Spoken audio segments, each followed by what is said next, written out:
Hi, my name is Winnie M, and I'm an author and an activist against sexual violence. My novel Dark Chapter was inspired by something that happened to me in Belfast.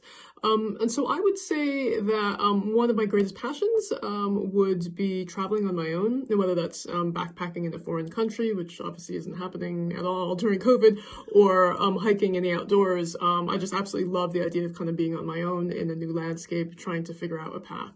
So that's one of my big passions.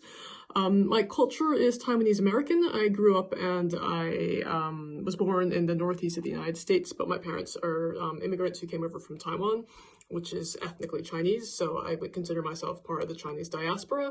But I've spent most of my life in the UK as an adult, so I'm a British citizen, and I've lived a lot, many years in London. I've also lived abroad in Singapore, Ireland, and the Middle East, so I guess you can say I'm fairly international as a person, but I identify as Taiwanese American.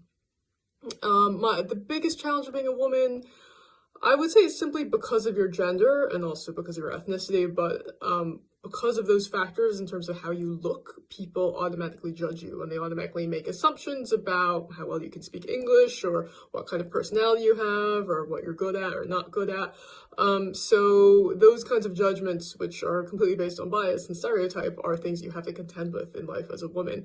And so, for example, women aren't maybe given as much authority or not taken as seriously around certain topics, and we are, of course, exposed to the threat and the reality of sexual violence much more than men, and these can have massive impacts in our lives. So obviously in my own life, I was violently raped by a stranger in Belfast, and that ended up taking years of my life to rebuild, and it changed my career, that's pretty much just happened because I was a woman and I was hiking on my own.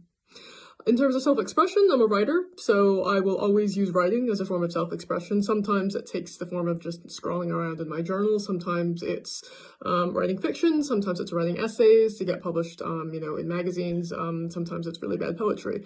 But writing is my main form of self-expression.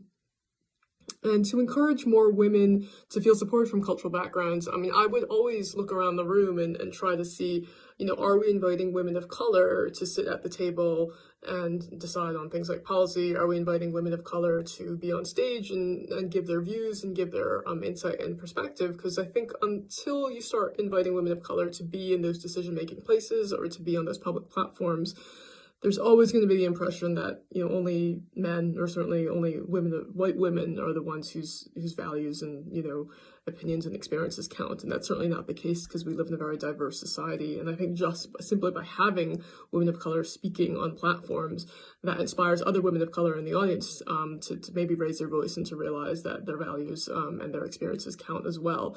So it's important just to make sure that space is being allowed at the table or on the stage, or in the magazine, or in whatever public platform for women of color. And that will, that will go on to encourage many others.